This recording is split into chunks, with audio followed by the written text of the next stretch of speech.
ተመስገንን ሸወደችው። ተመስገን አበደ ማለት ነው። እንግዲህ በመጀመሪያ ደረጃ እህቴ ልቀቅልኝና ነው ካንተ ጋር መኖር የምችለው። እህቴን ካለቀቃት በፍጹም ካንተ ጋር አልኖርም አለችው። ኧረ ችግር የለውም እኔ የምፈልገው አንቺን እንጂ እህትሽን አይደለ ብሎ ወዲያው ደውሎ አሁኑኑ ልጅቷን ልቀቋት አለ። ከዛም ቤቱ ይዟት ሄደ። ቤቱ ምንድን ነው ፍራሽ የለም እንዴ ስትለው አይበቃንም አይደለ አሁን እቺ ገዝቼ እመጣለሁ የኔ ቆንጆ ብሎ እጇን ሳም አድርገው እንግዲህ ሄደ። እሷ ደግሞ ቶሎ ደወለችና እህቴ ቶሎ ብለሽ ልጄን ያዥና ወደ አጎቴ ጋር ሂጂ፣ አጎቴ ጋር ማንም አይጠረጥርም፣ ስለዚህ እባክሽን አለች። ቶሎ ብላ እሷም ሻንጣዋን ሸክፋ እንግዲህ ደላላ ጋር ሄዳ ደላላ አቶ ገዙ ቤት አስገባት። አቶ ገዙ ቤት ደግሞ ትልቅ ወንጀል አለ። አቶ ገዙ የሚባለው ሰውዬ የመጀመሪያ ሚስቱን እንግዲህ አስሮ በር ቆልፎባታል። አዲስ ሚስት አግብቶ ይቺ ደግሞ አዲሷ ሚስት እያሰቃየቻት ትገኛለች፣ እስረኛዋን ማለት ነው። የሰውየውን የመጀመሪያ ሚስቱን ይሄንን በር ስትከፍቺ በጥንቃቄ አድርጊ፣ ሁሉም ነገር ይበላሻል፣ አለበለዛ ነግሬሻለሁ፣ በተለይ እቺ ልጅ ባለችበት ምንም ነገር እንዳታደርጊ እያለ አቶ ገዙ ለሚስቱ ቢያስጠነቅቃትም እሷ ግን ትሁት ነይ ሱቅ ልላክሽ አለቻት። እሺ አምጪ ስትላት አይ በዛውም እኔም እንደውም አጎቴን ጠይቄው እመጣለሁ ስትላት እንደውም ሂጅ በቃ የኔ ይደርሳል አያስቸኩልም አለቻት። ትሁት መኝታ ቤቷ ገብታ እንግዲህ ልብስ ስትቀይር ሄዳለች ብላ የአቶ ገዙ ሚስት እንግዲህ ለዚች ለእስረኛዋ ሚስቱ ምግብ በሩን ከፍታ በር ላይ አስቀምጣ ስትመለስ አየቻት። ከዛ በኋላ እንዴ የት ነበርሽ አልሄድሽም እንዴ ስትላት ልብስ እየቀየርኩ ነበረ ይሄድሽ መስሎኝ እኮ ነው ምናምን ብላ ደነገጠች። ከዛ በኋላ ትሁትም ከአባዬ ጋር ሄዳ ተገናኝታ መጣች። አባዬ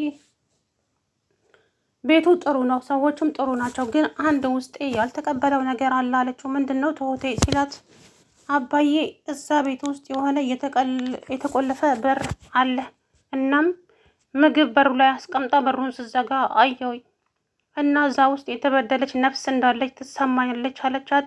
ትሁት አንቺ የገባሽው ለስራ ነው፣ ምንም ኖረ ምን በማይመለከትሽ ነገር አትግቢ። የኔ ልጅ ስራሽ ላይ ብቻ ትኩረት አድርጊ። አንቺ ለራስሽ ገና ያላለቀ ብዙ መከራ አለብሽ። ልጅሽ አለች፣ እህትሽ አለች፣ ተመስገን የሚባለው ከህይወትሽ ውስጥ አልወጣም። ስለዚህ ሌላ ችግር አትፍጠሪ፣ የገባሽበትን አላማሽን አሳክተሽ ውጪ ከዛ ቤት አላት። አይ አባዬ እረፍት አጣሁ፣ እኔም ተናድጃለሁ እንዳባዬ ማለት ነው። አንዳንዴ በማያገባን ነገር ድርቅ ብለን የምንገባው ነገር ዋጋ ሊያስከፍለን ይችላል። እና ትሁትም እንግዲህ አይኗን ጥላለች እዛ በር ላይ።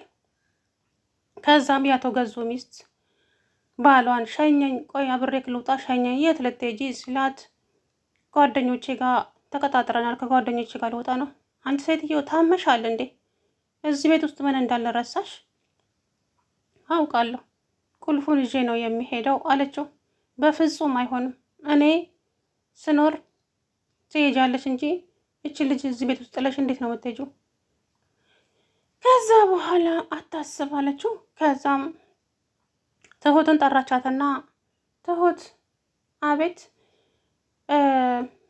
እኔ ወደ ውጭ ልወጣ ነበረ፣ አንቺም አጎትሽ ጋር መሄድ ከፈለግሽ ሂጂ፣ እዚህ ብቻሽን ከምትሆኚ ስትላት አይ ችግር የለውም እሆናለሁ፣ አትፈሪም ስትላት የሚያስፈራ ነገር አለ እንደ ስትል አይ ያው አለ አይደለ ሰው ከሌለ ብዬ ነው፣ እንደውም እሺ በቃ አጎቴ ጋር ሂጂ አንዳንድ ነገሮች ገዝቼለት ሄዳለሁ ብላ ይዛት ሄደች።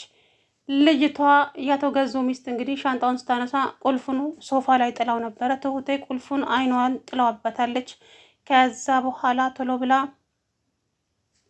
አባዬ ጋር ሄደችና አባዬ ሰዎቹ በጣም ጥሩ ሰዎች ናቸው፣ ግን እዛ ቤት ውስጥ የሆነ ልክ ያልሆነ ነገር አለ፣ እናም እንቅልፍ ነስቶኛል። ትሁት ስንቴ ነገርኩሽ፣ በማያገባሽ አትግቢ፣ ስራሽ ላይ ብቻ ትኩረት አድርጊ። አባዬ የዛ ቤት ህግ በጣም ያስጠላል። 2 ዓመት ነው ፈርሜ የገባሁት፣ 2 ዓመቱን ካልጨረስኩ መውጣት አልችልም። ከበድ ያለ ነገር ነው። እናም አንቺ በማያገባሽ አትግቢ። አሁንም ቢሆን ሰውየው እንዳለሽ ነው። ሰውየው በማያገባሽ ነገር አትግቢ ብሎሽ የለ? እኔም እንደዛው እልሻለሁ። በማያገባሽ ነገር ሳትገቢ ዝም ብለሽ ስራሽን ስሪ አላት።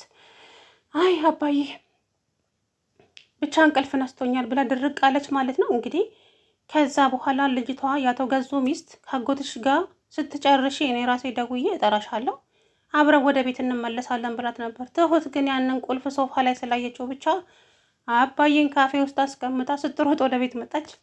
ቁልፉን ብድግ አድርጋ እንግዲህ በሩን ከፍታለች። እዛ ውስጥ ጭራቅ ይኑር አንበሳ ይኑር ነብር የምታውቀው ጉዳይ የለም። አንዳንድ ጊዜ በገዛ እጃችን ሞታችንን የምናፈጥነው ነገርስ። ሰውየው ምን አላት? አሰሪዋ በማያገባሽ ነገር አትግቢ፣ የዚህ ቤትን ህግ አለ አላት። ምንድን ነው ጋሼ ስትለው፣ የዚህ ቤት ህግ ምን መሰለሽ ትሁት፣ የዚህ ቤት ህግ ከሌሎቹ ትንሽ ጠበቅ ይላል። እሱም ደግሞ በማያገባቸው የማይገቡ አንቺም ደግሞ በማያገባሽ ነገር አለመግባት፣ ስራሽን ስሪ፣ ደሞዝ ይጨመርልሻል። እኛ ከአንቺ ጋር ምንም አይነት ግንኙነት የለንም። ስለዚህ በቃ አለ ሲላት እሺ አለች። ከዛም የአቶ ገዙ ሚስት ደግሞ ገዝሽ ቆይ እዚህ ቤት ሰራተኛ ግዴታ ነው እንዴ? ተሳቀቅኩኝ እኮ እኔ። አያችሁ ይቺ አዲሷ ሚስቱ ነች። እሱ ግን የመጀመሪያ ሚስቱን አግቶ አስቀምጧታል ማለት ነው ቤት ውስጥ። እናም ድምፅ ታሰማለች አልፎ አልፎ። ስለዚህ ያ ድምፅ ደግሞ ትሁትን እንቅልፍ ነስቷታል። ህሊና ሲኖራችሁ ታስባላችሁ ለሰዎች ማለት ነውና ግን ደግሞ ይሄን ያክል ራሴን መስዋዕት አድርጌ ምንም ነገር ላደርግ ዝግጁ አይደለሁም። ከቻልኩ ከቤት ወጥቼ ለሰዎች እናገራለሁ ወይ ፖሊስ አምጥተው እንደዛ ያስከፍቱ እንጂ እኔ አልፌ ምን በወጣኝ እናቴ። እናም ትሁት ድፍረቷ አስገርሞኛል። ግን ደግሞ ዋጋ ትከፍልበታለች። አሁን ያቶ ገዙ ሚስት ከኋላዋ ትመጣለች። እዛው አንድ ላይ እንዳትቆልፍባት እና ትሁት አሳሯን ስትዝቅ እንዳትከርም ነው ብቻ አላቅም። አባዬ ደግሞ እንግዲህ ተመስገን ዛሬ ወይኔ ትሁት ሰራችልኝ አይደለ እንዴ? ትሁት ፍራሹን ገዝቼ መጥቻለሁ እያለ ሲጠራት እያለች ወይኔ ተመስገን ሰራችልኝ አይደለ? ትሁት ሸወድሽኝ ማለት ነው፣ እሰራልሻለሁ እያለ እንግዲህ ከዛ በኋላ እየሮጠ አባዬ ጋር መጣ። የታለች ትሁት? እንዴ ሰውዬ ታማሃል እንዴ? እና ትሁት ሰው ቤት ገብታለች እኮ። እኔ ጋር እኮ ስትሄድ ሰው ቤት ገባለሁ ብላኝ ነው ሄደችው። ምን? አዎ ሰው ቤት ገባለሁ ብላኝ ነው ሄደችው። ምክንያቱም አንተ ሁለት ሰው አሳጥተኸኛል፣ የምወዳቸውን ልጆቼ አሳጣኸኝ። እናም ሰላሟን ነሳሃት። እኔ የትሁት ጠላት እኮ አይደለሁም፣ ጠላቷ አይደለሁም። እኔ አፍቃሪዋ ነኝ እንጂ በጣም ነው የምወዳት። ምክንያቱም እሷ ደግሞ ካደረስክባት ስቃይና መከራ አንጻር አንተን ልትወድህ ሆነ ልታፈቅርህ አትችልም። ብዙ ነገር አድርሰህባታል ተመስገን። እኔ ምን እንደምልህ አላውቅም አለው አባዬ። ወይኔ ተመስገን። እና አሁን ያለችበትን ታውቃለህ ሲለው አይ አላውቅም፣ ግን እዚሁ አዲስ አበባ ውስጥ ነኝ ብላለች። ከዛ በኋላ አይ እና ስልኳ አሁን ደግሞ ደግሜ ስሞክር ዝግ ነው አለ። አይ ዝግ ነው አይደለ? ለማንኛው እኔ ተመስገን አይደለሁም እሰራላታለሁ እያለ እንግዲህ እየሮጠ ወጣ። አባዬ ሙጣ ከዚህ፣ ይሄ ሁሉ ያንተ ጦስ ነው፣ ልጅቷን አበሳዋን እያሳያት የሚገኘው። ለማንኛውም ሙጣ ከዚህ አለው። ከዛ በኋላ እንግዲህ ወጥቶ ሄደ። ተመስገን በጣም ተናደደ። አባዬን ድጋሚ አገኘችው ትሁቴ። አባዬ ምን ነው ብስቁል ላልክ? ተመሳቀልክ እኮ አባዬ። ካሌብ የለም እንዴ? ካሌብ የለም፣ ገጠር ሄዷል የኔ ልጅ። እዛ አዲስ ፕሮጀክት ስላለ እዛው ይሻለዋል ብዬ ነው። አባዬ ተበሳቅለሃል እኮ። ለማንኛውም ጊዜና ሰዓት ካገኘሁኝ መጥቼ ምግብም ሰርቼ ልብስህንም አጥቤ እንትን እላለሁ፣